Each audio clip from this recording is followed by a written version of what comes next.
대부 마리오 푸조 1969년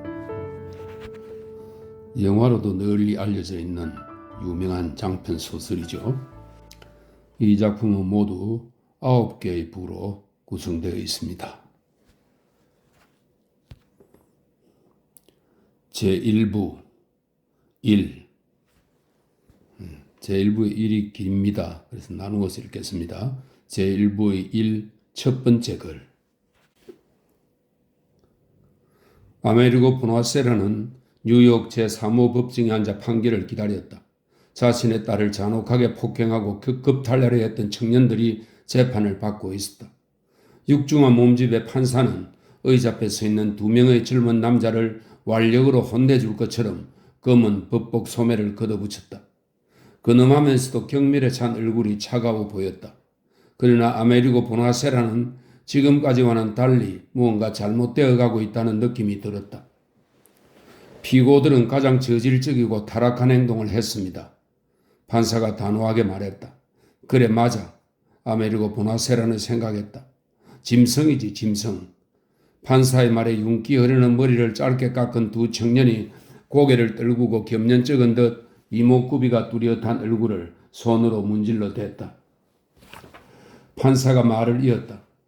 피고인들은 밀림 속의 짐승 같은 짓을 저질렀습니다. 그러나 다행히도 불쌍한 처녀를 강간하지는 않았습니다. 그랬더라면 적어도 20년은 감방 생활을 해야 했을 겁니다. 판사는 여기서 말을 멈추고 짙은 눈썹이 인상적인 두 눈으로 아메리고 보나세라의 창백한 표정을 슬쩍 살폈다. 그런 다음 얼른 자기 앞에 놓여있는 판결문으로 시선을 옮겼다. 그는 자신의 본심은 아니라는 듯 얼굴을 찡그리며 어깨를 으쓱했다.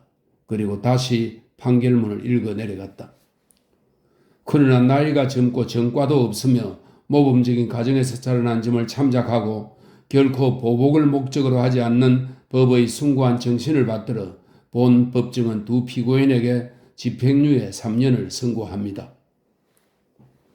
40년 동안 죽음을 애도하는 직업을 가졌던 탓에 아메리고 보나세라는 좌절과 정오를 좀처럼 밖으로 표현하지 못했다. 애지중지하는 그의 딸은 부르진 특별을 철사로 연결한 채 병원에 누워있는데 이 두 놈의 짐승은 석방이라고? 이 모든 게 말도 안 되는 짓거리다. 그는 아들을 얼싸안고 기뻐하는 부모들을 바라보았다. 그들은 모두 행복하게 웃고 있었다. 목구멍을 타고 씁쓸하고 시큼한 담즙이 넘어와 꽉 담은 이 틈새로 새어나왔다. 그는 흰색 아마 손수건으로 입을 틀어막았다. 그가 서 있는 쪽으로 두 청년이 의기양양하게 복도를 걸어 올라왔다.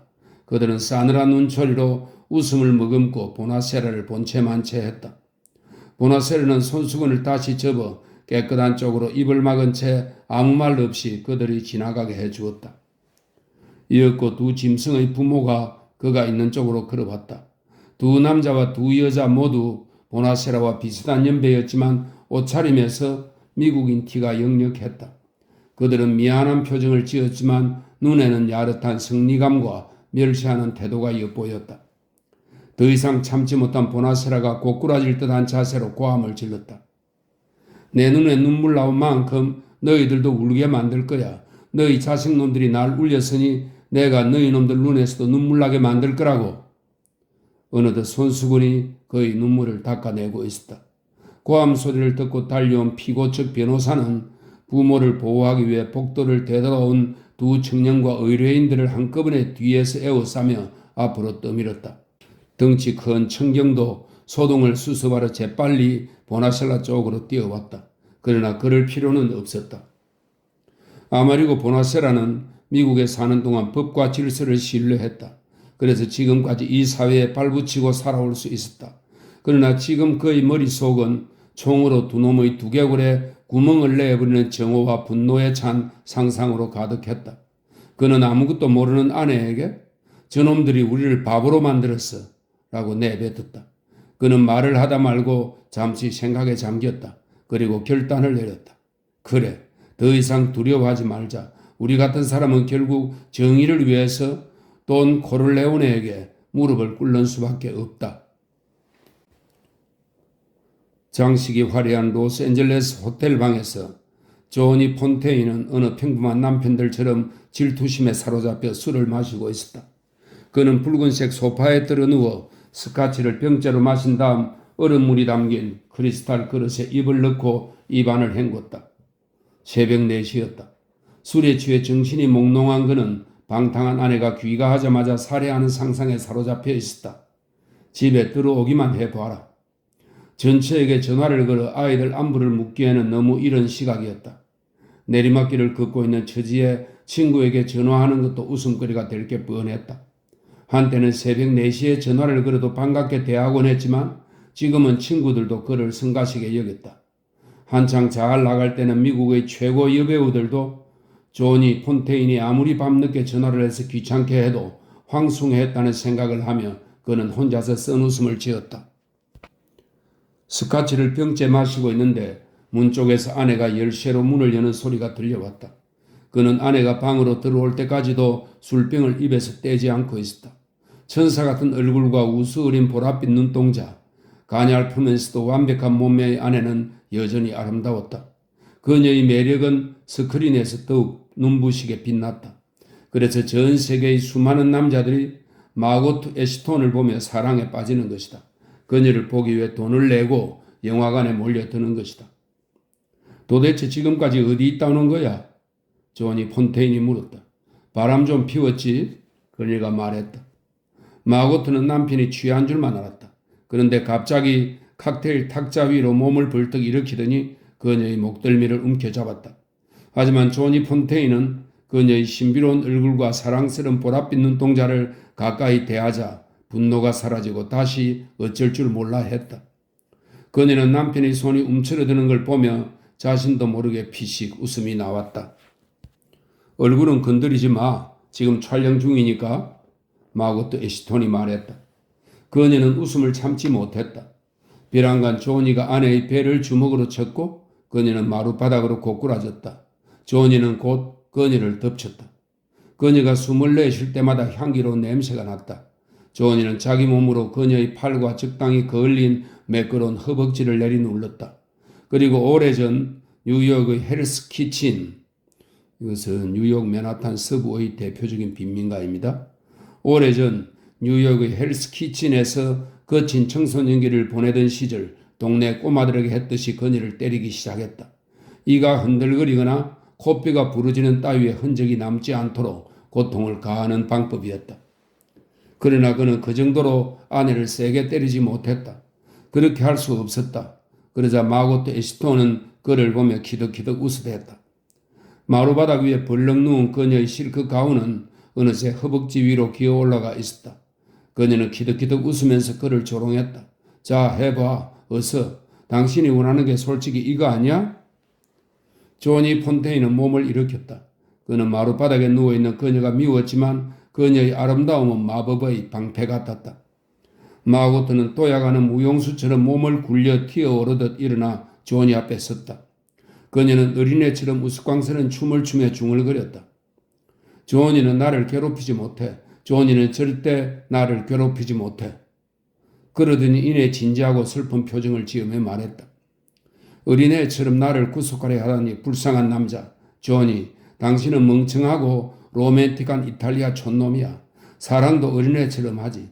섹스도 당신이 부르던 시시끌렁한 노래 가사처럼 유치하게 해. 그녀는 고개를 저으며 말했다. 불쌍한 조니, 이젠 작별이야. 그녀는 이렇게 말하더니 침실로 들어가 버렸다. 문 잠그는 소리가 들렸다. 조니는 마루 위에 앉아서 손으로 얼굴을 감쌌다. 고통스럽고 모욕적인 절망이 그를 엄습했다. 그는 헐리우드라는 정글에서 살아남도록 도와준 빈민가에서의 모진 경험을 떠올렸다. 그리고 공항으로 가기 위해 전화를 걸어 택시를 불렀다. 이제 그를 도와줄 사람은 한 사람뿐이었다. 그는 뉴욕으로 돌아갈 것이다. 그가 필요로 하는 권력과 지혜를 갖춘 그분, 그가 항상 신뢰하고 존경하는 그분이 계시는 곳으로, 그의 대부 코를레오네에게로. 자기가 만든 이탈리아 빵처럼 투박하고 땅딸막하게 생긴 죄가 없자 나조리는 밀가루 투성이가 된 제 아내와 관연한 딸 캐서린 그리고 조수 엔조를 향해 인상을 찡그렸다. 푸른 글씨에 완장을 찬 전시 죄수복을 갈아입은 엔조는 나조린의 모습을 보고 거버너스 섬은 맨하튼 남쪽 바다에 있는 섬으로 연안 경비대 기지가 있는 섬이랍니다. 거버너스 섬으로 돌아갈 시간이 늦지는 않을까 하여 겁에 질려 있었다. 미국의 경제 재건을 위해 매일 미국인 가게에서 일하는 수천 명의 이탈리아군 포로 중의 한 명인 엔조는 그런 가석방 조치가 언제 무효가 될지 몰라 늘 불안에 들었다. 지금 벌어지고 있는 이 우스꽝스러운 광경도 그에게는 심각하기만 했다. 나조리는 흥분해서 물었다. 자네가 감히 우리 집안을 욕보여? 이제 전쟁도 끝났으니 미국은 자네를 똥만 가득한 시칠리아로 내쫓아버릴 텐데 시시한 선물 따위로 내 딸의 마음을 빼앗아?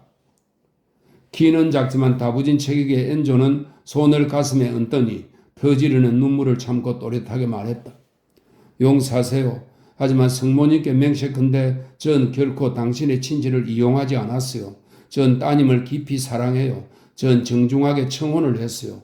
제게 부족한 점이 많다는 건 알지만 만일 그들이 나를 이탈리아로 송환하면 다시는 미국에 돌아올 수 없을 겁니다. 캐서린과도 결혼할 수 없을 거예요. 그때 나조린의 아내 필로메나가 나서서 사태를 수습했다. 모두 바보 같은 짓은 그만둬요. 그녀는 땅달보 남편에게 말했다.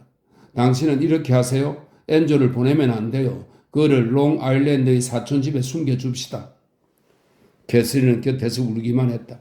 그녀는 벌써 풍만해져서 아줌마 티가 났고 코 밑에는 솜털이 숭숭 났다. 그녀는 다시는 엔조처럼 잘생긴 남편은 만날 수 없을 거라고 생각했다. 아니, 자신의 은밀한 부분을 그토록 소중하게 다루는 남자는 다시 만나지 못할 것이다. 캐서린이 아버지에게 졸랐다. 나도 이탈리아에 따라가서 살 거예요. 엔조를 이곳에 남게 해주지 않으시면 집을 나가버릴 거라고요? 나조리는 난감한 표정으로 딸을 쳐다보았다. 캐서린은 뜨거운 여자였다. 언젠가 엔조가 오븐에서 뜨거운 빵을 꺼내 판매대의 바구니에 진열할 때 딸애가 그 피둥피둥한 엉덩이를 일부러 엔조의 가랑이 쪽으로 쑥 내미는 모습을 본 적이 있었다. 그때 나조리는 적절한 조치를 취하지 않으면 젊은 녀석의 뜨거운 빵이 딸의 오븐으로 들어갈지 모른다는 음탕한 상상을 했다. 어쨌든 엔조를 미국에 남게 해서 미국 시민으로 만들어야 한다. 그 일을 처리해 줄 수 있는 사람은 하나밖에 없다. 대부 돈 코를레오네에게 가자.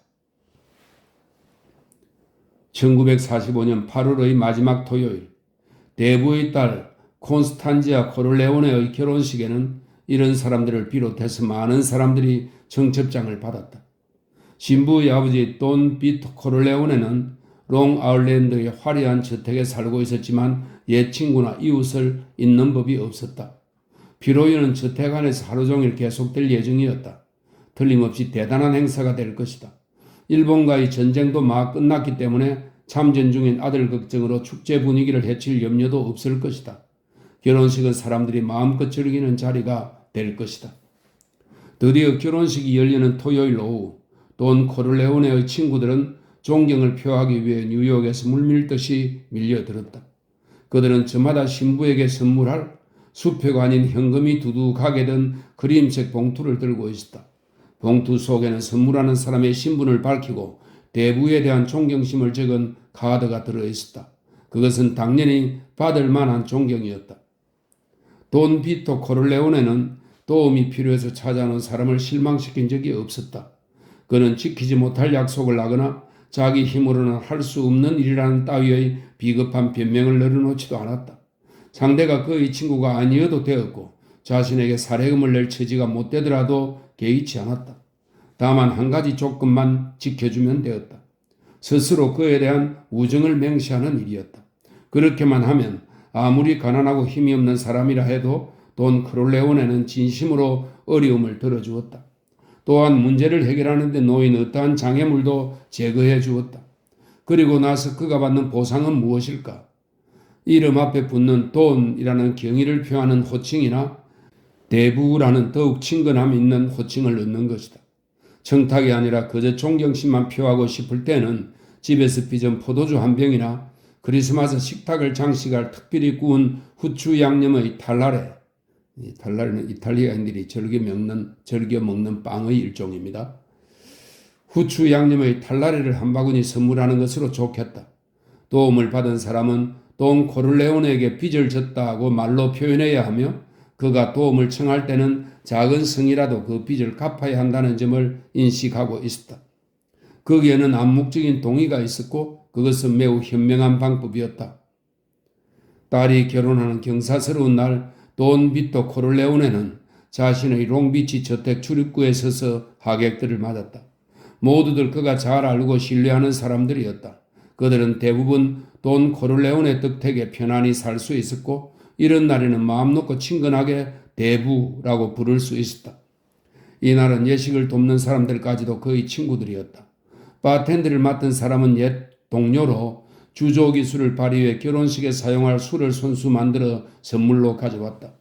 웨이트는 돈 코를레오네의 아들 친구들이었다. 정원의 테이블에 놓인 음식은 돈 코를레오네의 부인이 친구들과 함께 만든 것이고 1에이크에 달하는 정원을 꽃으로 호화롭게 장식한 것은 바로 신부의 어릴 적 친구들이었다. 돈 코를레오네는 상대가 가난뱅이건 부자이건 권력이 있건 없건 똑같이 반갑게 맞이했다. 사람을 무시하지 않는 것은 그의 성품이었다. 하객들도 턱시도 차림이 어울린다느니 하는 식으로 찬사를 늘어놓았기 때문에 모르는 사람이 보았더라면 운 좋은 신랑으로 착각할 정도였다. 돈 코를레오네와 함께 정문 앞에 선 사람은 세 아들 중 두 아들이었다. 아버지를 뺀 모든 사람들이 소니라는 애칭으로 부르는 장남 산티노는 나이 많은 이탈리아계 사람들에게는 의심의 눈초리를 받았지만 젊은이들에게는 우상 같은 존재였다.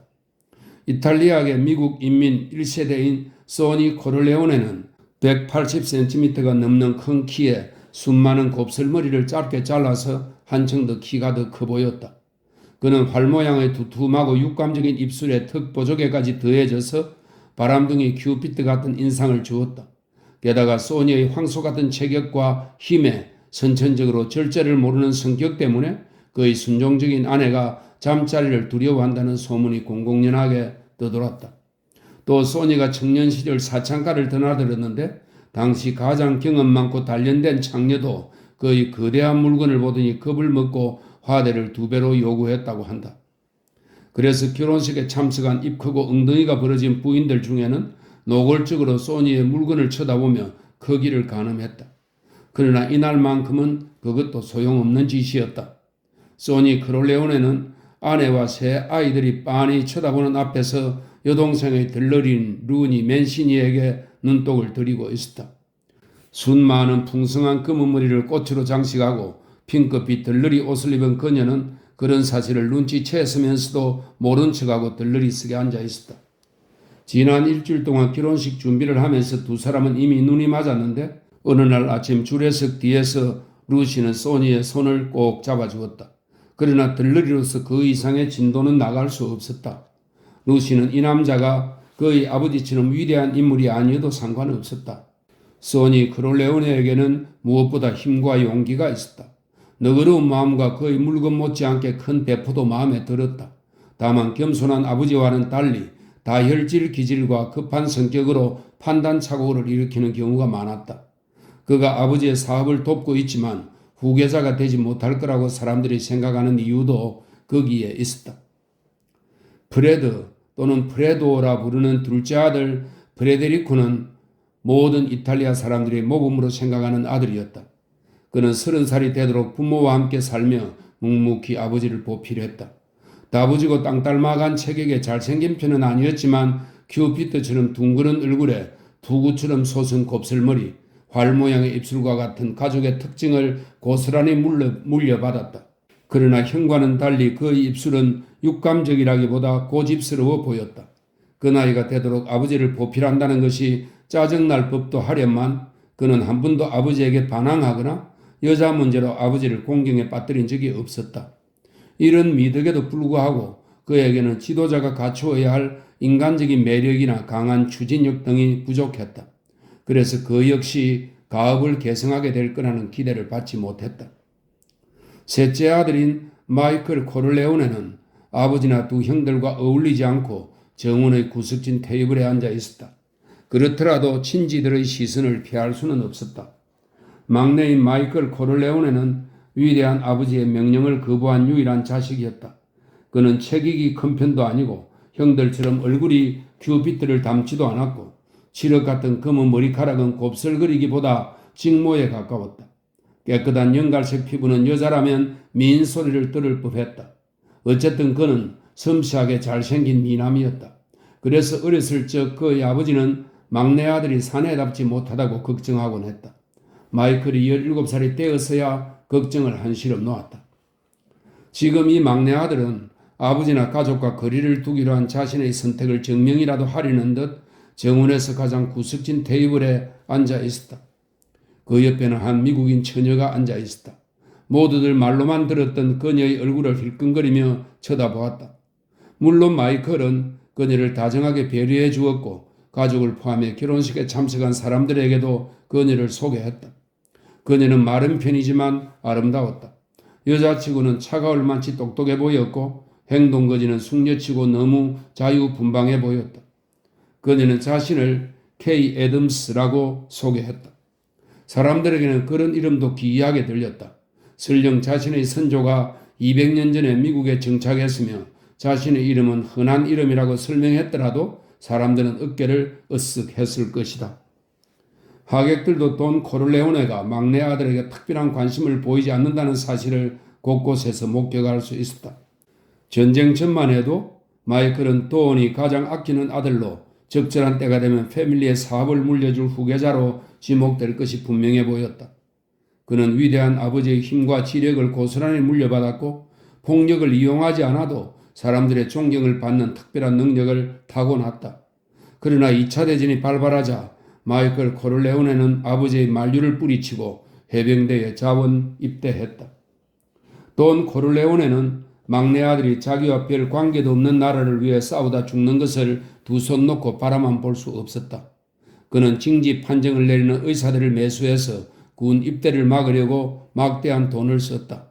그러나 마이클은 당시 21살로 무엇도 그의 의지를 꺾을 수 없는 나이였다.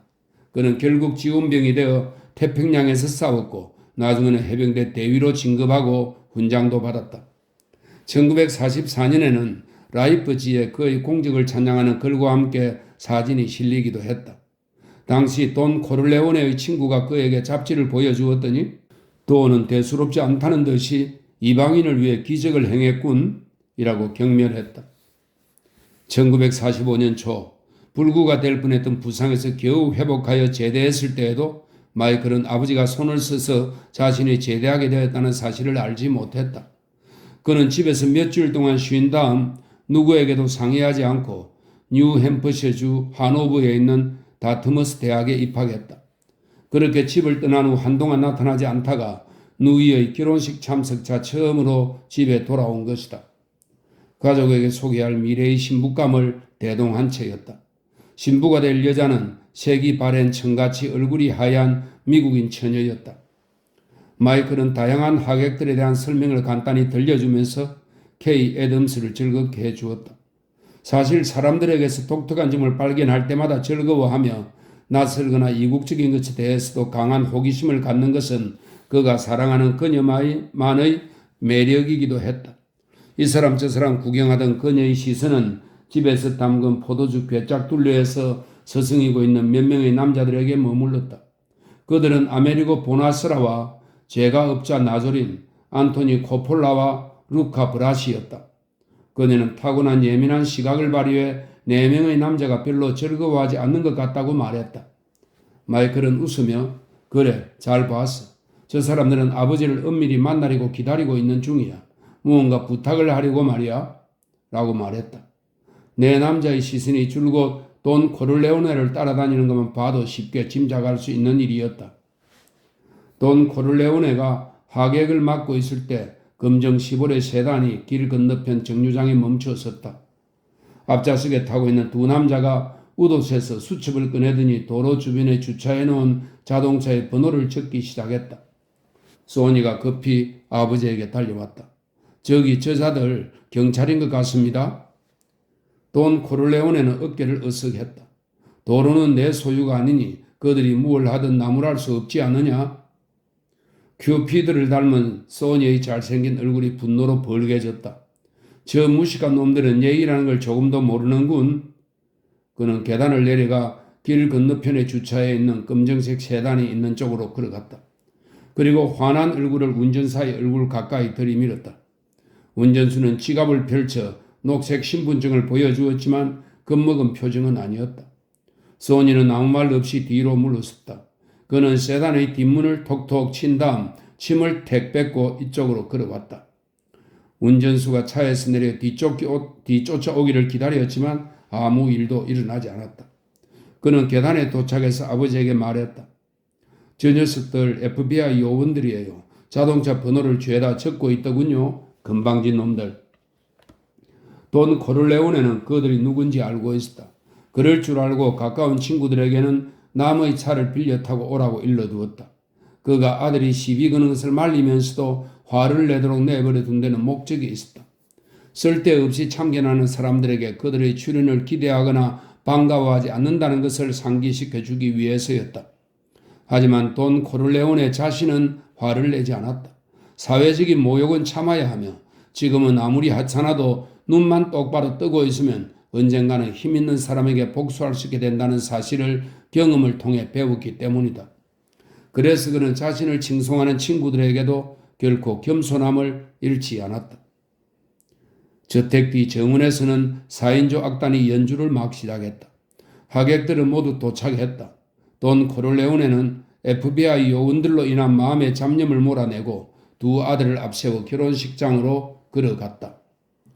커다란 정원은 200여 명의 하객들로 가득 차 있었다. 몇몇은 꽃으로 장식한 무대에서 춤을 추고 어떤 사람은 매콤한 음식과 검정색 술병에 담긴 포도주가 절비한 긴 테이블에 앉아 있었다. 신부 코니 코를레오네는 신랑을 비롯해 신랑 측, 신부 측 들러리들과 약간 높은 테이블에 앉아 활짝 웃고 있었다. 테이블은 옛 이탈리아 스타일로 소박하게 장식했다. 코니가 신랑감을 고를 때 아버지의 뜻을 거역한 대신 결혼식은 이탈리아식으로 치르기로 동의했던 것이다. 신랑인 카를로 리치는 시칠리아 출신의 아버지와 이탈리아 북부 출신 어머니 사이에서 태어난 호닐라로 금발에 푸른 눈을 가졌다. 그의 부모는 네바다주에 살고 있는데 카를로는 사소한 죄를 짓고 그곳을 도망쳐 나왔다. 그는 뉴욕에서 소니 코를레오네를 만났고 그의 여동생도 알게 되었다. 물론 돈 코를레오네는 결혼을 허락하기 전 믿을 만한 친구를 네바다로 보내 사윗감을 뒷조사했다. 친구는 카를로가 젊은 혈기에 별로 심각하지 않은 총기 사건에 연루되었는데 간단히 범죄 기록만 말소시키면 되겠다고 보고해왔다. 또 그는 돈 코를레오네가 지대한 관심을 갖고 구상 중인 네바다주에서의 합법적인 도박 사업에 관한 구체적 정보도 가지고 돌아왔다.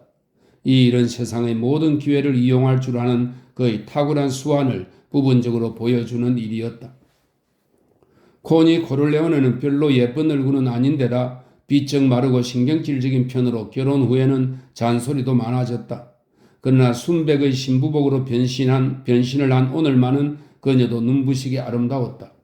나무 테이블 밑으로 신부의 손은 신랑의 허벅지 위에 올려져 있었다. 그녀는 큐비드 화살 모양의 입을 삐죽이 내밀어 신랑에게 키스를 했다. 코니는 신랑이 무척 잘생겼다고 생각했다. 카를로 리치는 어린 시절 사막에서 힘든 노동일을 한 덕분에 턱시도를 입은 팔과 어깨의 근육이 불룩해 보였다. 그는 신부의 애정어린 눈길을 받으며 그녀의 유리잔에 포도주를 가득 따랐다. 그는 자기들이 영화 속의 주인공이라도 된 양 신부에게 정중하게 대했다. 하지만 이따금 신부가 오른쪽 어깨에 맨 돈봉투로 불룩해진 커다란 실크 지갑을 힐끔힐끔 쳐다보았다. 저 돈이 얼마나 될까? 100만 달러? 200만 달러? 카를로 리치는 자신도 모르게 웃음이 흘러나왔다. 이제 시작일 뿐이야. 나는 로얄 패밀리에 장가드는 게 아닌가? 그러니 내 뒤를 돌봐주어야지. 라고 그는 생각했다. 하객들 사이에서도 그 실크 지갑을 주시하는 사람이 있었다. 흰 담비처럼 갸름하게 생긴 파올리 갓도는 순전히 호기심으로 저 두툼한 돈지갑을 훔치면 어떨까 하는 생각을 하고 있었다. 생각만 해도 즐거워졌다. 그러나 그것은 어린애들이 딱정으로 탱크를 채부수는 공상을 하는 것처럼 무모하고 어리석은 꿈이라는 것을 그도 알았다. 그는 직속 보스인 뚱뚱한 피트 클레멘자가 나무로 된 무대에서 젊은 처녀들과 빙글빙글 돌며 전원풍의 타란텔라는 남부 이탈리아의 경쾌한 민속춤입니다. 전원풍의 타란텔라를 추는 모습을 지켜보았다. 장대같이 큰 키에 뚱뚱한 클레멘자는 툭 튀어나온 배가 여자들의 가슴에 슬쩍슬쩍 닿도록 춤을 추었다. 사람들은 그 광경을 보면서 깔깔대고 웃으며 박수를 쳐댔다. 나이든 여자들은 그의 춤 상대가 되기 위해 팔을 붙잡고 늘어졌다. 또 젊은 남자들은 경의를 표하며 자리를 비켜주거나 뒤로 물러나 만돌린의 적흥 연주에 맞춰 박수를 쳤다. 클레멘자가 마침내 기진맥진하여 의자에 앉자 파올리 갓도는 얼른 그에게 시원한 흑 포도주 한 잔을 갖다주며 자신의 실컷 손수건으로 눈썹의 땀을 닦아주었다. 클레멘자는 고래처럼 꿀꺽꿀꺽 단숨에 잔을 비웠다. 그는 파올리에게 고맙다는 인사 한마디 없이 퉁명스럽게 말했다. 춤 심판은 그만하고 너희 할 일이나 해. 하객들 사이를 돌아다니면서 별일이 없는지 살펴보고. 파올리는 어느새 인파 사이로 사라졌다. 악단이 연주를 멈추고 휴식을 취했다. 그때 니노 발렌티라고 불리는 젊은이가 바닥에 내팽겨쳐진 만돌린을 집어들더니 왼발을 의자 위에 얹고 조잡한 시칠리아 연가를 노래하기 시작했다. 그는 잘생긴 편이었지만 항상 술을 다루고 사는 탓에 취기가 가실 날이 없었고 그날도 이미 한 잔 마신 것 같았다. 그는 외설스런 기사가 나올 때는 혀로 애무하는 신용을 하며 눈동자를 굴렸다. 그 모습을 본 여자들은 비명을 지르며 자지러지게 웃어대고 남자들은 그와 함께 각 절의 마지막 후렴구를 합창했다. 이런 분위기를 그다지 좋아하지 않는 돈 코를레오네지만 자기 아내가 다른 사람들과 즐거워서 소리 지르는 모습을 지켜보다가 집 안으로 들어갔다. 그러자 소니 코를레오네는 얼른 신부석으로 가서 들러리인 루시 맨신이 곁에 앉았다. 아내까지 웨딩 케이크를 최종적으로 손보느라 부엌에 있었기 때문에 더 이상 주저할 필요가 없었다.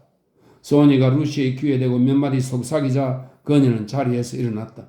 그리고 나서 몇 분 뒤에 소니도 슬그머니 일어나 그녀를 뒤따라갔다. 소니는 걸어가다가 이따금 멈춰 서서 하객들에게 말을 거는 척하면서 인파를 빠져나갔다. 사실은 모두의 시선이 그들을 쫓고 있었다. 대학생활 3년 만에 철저하게 미국 여자가 되어버린 이 들러리 아가씨는 이미 성숙할 대로 성숙했고 평판도 좋지 않았다. 그녀는 결혼식 준비를 하는 동안 내내 소니를 최고의 남자라고 축쳐 세워주며 몸을 허락할 수도 있다는 농담을 던지는 등 몸달게 만들었다. 이제 그녀는 핑크빛 드레스가 바닥에 끌리지 않게 살짝 들고 순진한 웃음을 지으며 청개를 가볍게 뛰어 올라가 집안 욕실로 들어갔다. 그녀는 그곳에서 몇 분간 머물렀다. 그녀가 밖으로 나오자 벌써 도착한 소니 코를레오네가 위층으로 올라오라고 손짓을 했다. 토마스 헤이건은 집안에서 가장 안쪽에 있는 돈 코를레오네의 사무실에서 꽃장식이 화려한 정원에서 거행되는 결혼식을 지켜보고 있었다. 그의 등 뒤에 있는 벽에는 법률책들이 빽빽이 꽂혀 있었다. 돈 코를레오네의 변호사이자 콘실리에리, 조직의 고문입니다. 콘실리에리인 헤이건은 패밀리에서 중요한 직책을 맡고 있었다. 그는 돈 코를레오네를 도와 이 방에서 수많은 난관과 문제를 해결해 왔다. 그는 돈 코를레오네가 피로 연장을 떠나 집으로 들어오는 모습을 보며 오늘은 결혼식이니 해야 할 일이 있겠구나 하는 생각이 들었다. 그래서 돈 코를레오네가 집으로 들어온 것이리라. 그때 소니 코를레오네가 루시 맨시니에게 귓속말을 한 뒤 시차를 두고 두 사람이 집 안으로 들어가는 수상한 광경을 목격했다. 헤이건은 얼굴을 찡그렸다. 그는 이 일을 돈 코를레오네에게 알릴까 말까 생각하다 관두기로 했다. 그는 책상으로 다가가 오늘 돈 코를레오네와 개인적으로 면담하게 될 사람들의 이름이 적힌 목록을 집어들었다. 돈 코를레오네가 들어왔을 때 헤이건이 목록을 건넸다.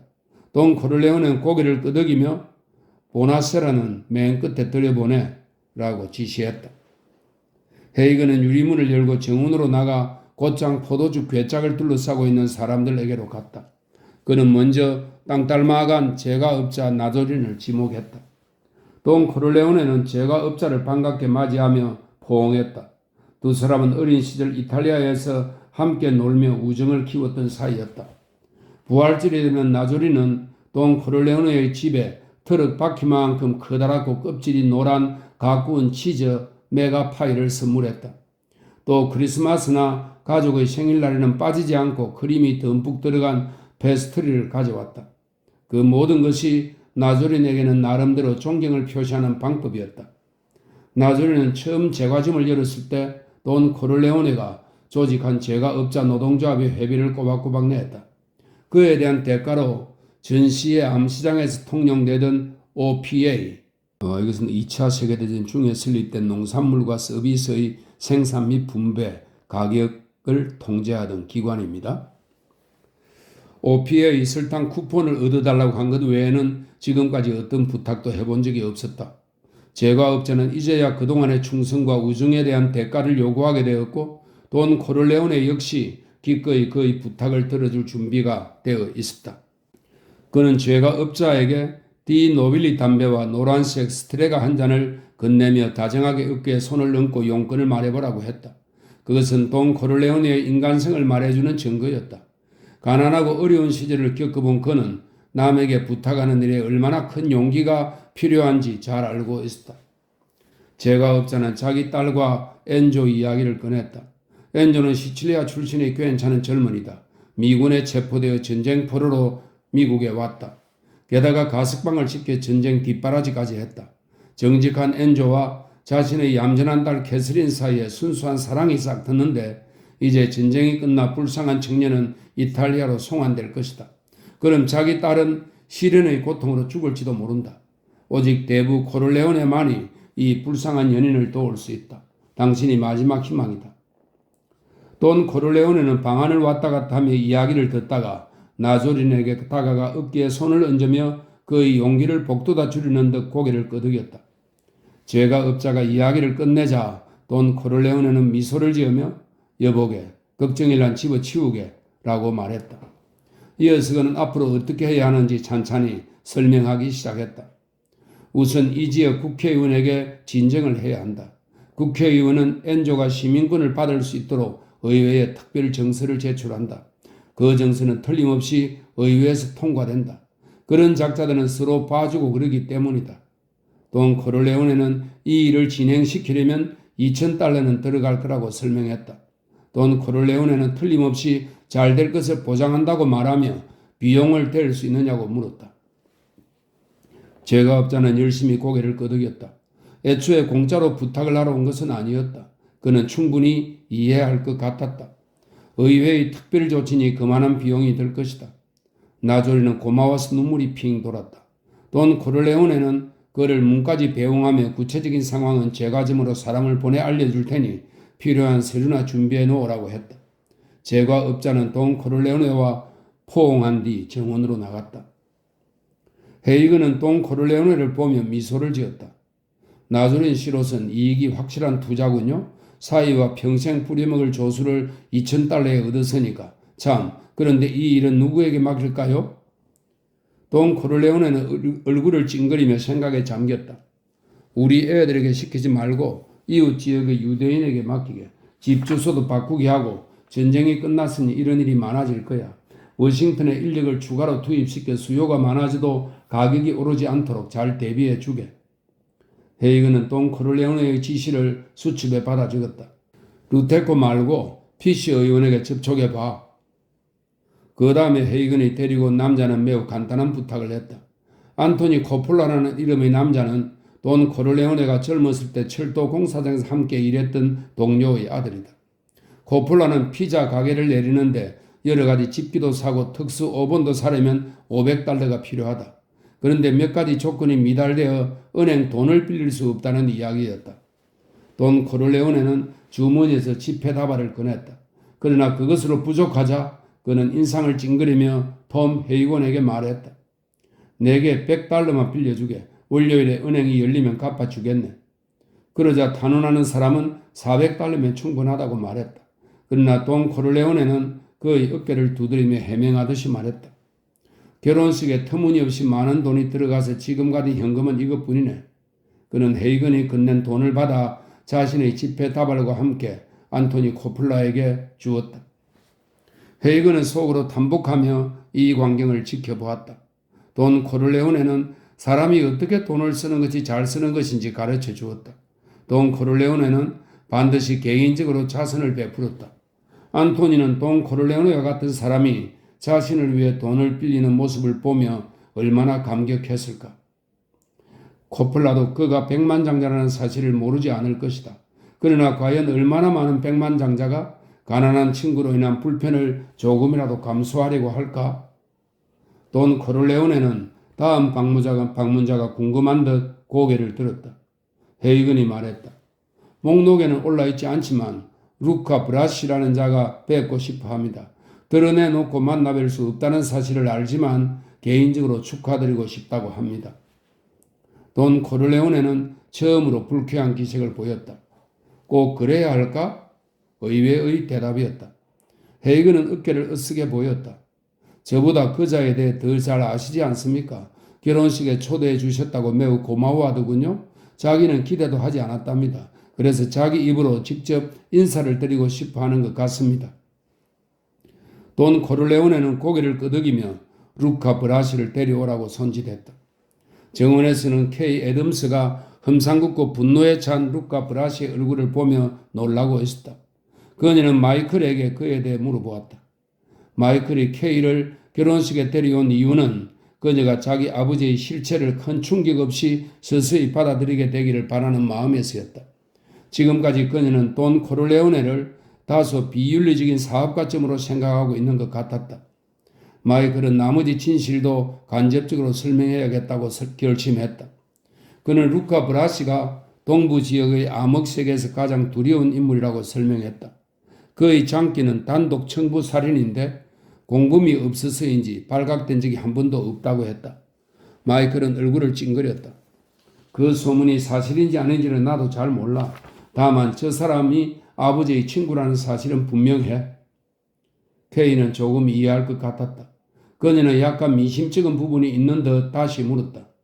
저런 사람이 당신 아버지를 위해 일한다는 말인가요? 그는 이참에 모두 털어놓아야겠다고 생각했다. 그는 단도직입적으로 말했다. 15년 전쯤에 어떤 사람들이 아버지의 기름 수입 사업을 흡수하려고 했어. 그들은 일이 뜻대로 안 되자 아버지를 살해하려고 했지. 그런데 루카 브라시가 그들을 추적해서 2주일 동안 6명을 깜짝같이 해치웠어. 이렇게 해서 그 유명한 올리브유 전쟁은 막을 내리게 되었지. 그는 마치 농담하듯 웃으며 말했다. 케이는 몸서리를 쳤다. 당신 아버지가 갱들의 습격을 받았단 말이에요? 15년 전의 일이야. 그 후로는 아무 일도 없었어. 마이클은 자신이 너무 많은 것을 알려주었나 싶어 약간 걱정이 되었다. 날 겁주려고 그러는군요. 나와 결혼하고 싶지 않아서? 케이는 웃으면서 팔꿈치로 마이클의 가슴팍을 쳤다. 머리 쓰지 말아요. 마이클은 케이를 보며 웃었다. 천만에 그저 당신이 알아둬야 할 것 같기에. 그런데 저 사람이 정말 6명이나 죽였어요? 케이가 다시 물었다. 신문에 그렇게 났을 뿐이야. 아무도 입증하지 못했지만 저 사람에 대해 알려지지 않은 얘기가 또 있어. 아버지조차 말씀하기를 꺼리는 아주 끔찍한 일이지. 톰 헤이건도 알고 있으면서 내게 말해주지는 않더군. 한 번은 내가 그와 농담을 하다가 내가 몇 살이 되면 루카에 관한 일들을 들을 수 있느냐고 물었어. 그랬더니 톰은 100살이라고 대답하더군. 마이클은 자신의 포도주 잔을 살짝 기울였다.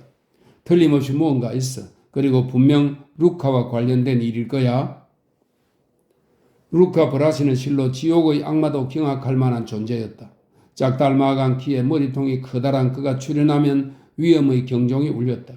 그의 얼굴은 마치 괴물 가면을 쓴 것 같았다. 그의 갈색 눈동자는 따뜻함은 없고 기괴하게 거을린 느낌을 주었다.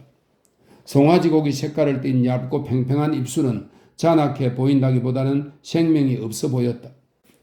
브라시의 폭력에 관한 악명은 등골을 오싹하게 했지만 그의 돈 코를레오네에 대한 헌신은 가히 전설적이었다. 루카 브라시라는 존재는 돈 코를레오네의 세력을 받쳐주는 중요한 주춧돌이었다. 그는 글자 그대로 희귀종이었다. 루카 브라시는 경찰을 두려워하지 않았다. 사회적 평판도 개의치 않고 신도 지옥도 안중에 없었다. 그는 동료들을 싫어하지도 좋아하지도 않았다. 그러나 돈 크롤레오네만은 유일하게 진심으로 존경하고 두려워했다. 그런 돈 크롤레오네가 기다리고 있는 방으로 들어가자 악당 브라시는 경외심으로 온몸이 마비될 것 같았다. 그는 더듬거리는 말로 거창한 인사를 하고 첫 손자가 사내 아이길 빈다고 정중하게 말했다. 그런 다음 신부에게 주는 선물로 현금이던 두툼한 봉투 하나를 내밀었다. 그것이 브라시가 돈 코르레오네를 만나고 싶어한 이유였다. 헤이그는 돈 코르레오네의 표정을 살폈다. 돈 코르레오네는 왕이 신하를 대하듯 브라시에게 친밀하지는 않지만 격식을 갖추어서 그를 대했다.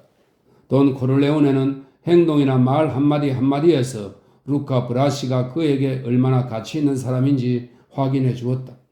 결혼 선물을 딸이 아닌 자기에게 주는 데 대해 의아한 표정을 짓지 않았다. 그는 그 이유를 이해했던 것이다. 봉투 속의 돈은 분명 다른 사람이 낸 것보다 훨씬 많을 것이다. 브라시는 다른 하객이 낼 축하금과 비교하면서 액수를 정하느라 여러 시간을 보냈을 것이다. 그는 돈 코르레오네에 대한 극진한 존경심을 표시하기 위해 남보다 많이 내고 싶었을 것이다. 돈에게 개인적으로 봉투를 내민 것도 미사 여구를 총동원한 인사말로 돈 코르레오네를 어쩔 줄 모르게 만든 것도 그런 이유에서였다. 헤이그는 루카 브라시의 기괴스런 얼굴이 자부심과 기쁨으로 넘쳐 흐르는 모습을 보았다. 브라시는 헤이건이 문을 열어주자 방을 나가기 전에 돈 코르레오네의 손에 입을 맞추었다. 신중한 헤이건은 브라시에게 친근한 미소를 지어 보였다. 짝닮아간 남자는 송아지 고기 색깔의 입술에 웃음을 띠며 화답했다. 문이 닫히자 돈 코르레오네는 가벼운 안도의 한숨을 내쉬었다. 브라시는 그를 긴장시키는 유일한 사람이었다. 이성으로는 제어가 되지 않는 동물적인 본능만 가진 브라시기에 다이너마이트처럼 조심스럽게 다루지 않으면 안 되었다. 아니, 진짜 다이너마이트라면 필요할 때 유용하게 이용할 수도 있을 것이다. 돈 코르레오네는 어깨를 으쓱했다. 그는 궁금한 표정으로 헤이건을 쳐다보았다. 이제 보나세라만 남았나? 헤이건은 고개를 끄덕였다. 돈 코르레오네는 인상이 굳어진 채 잠시 생각에 잠겼다. 그를 부르기 전에 산티노를 이곳으로 부르게 몇 가지 일러둘 말이 있어.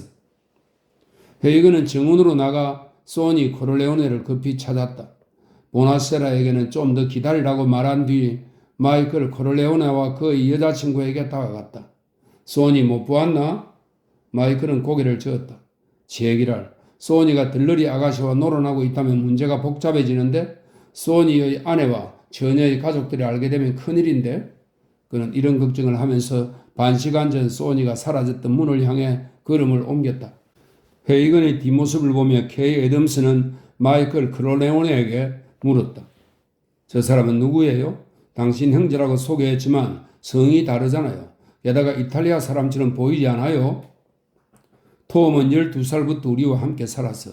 부모가 죽고 지독한 눈병에 걸려 거리를 헤매고 다니는 걸 소니 형이 집으로 데려왔지. 그때부터 쭉 우리 집에 살았어. 달리 갈 곳이 없었거든. 결혼하기 전까지 우리와 형제처럼 살았지. 마이클이 이렇게 설명했다. 이 말을 들은 케이 애덤스는 감동한 목소리로 말했다. 정말 로맨틱해요. 당신 아버지는 정말 마음이 따뜻한 분이군요. 당신 자식도 많은데 남을 양자로 삼다니 말이에요.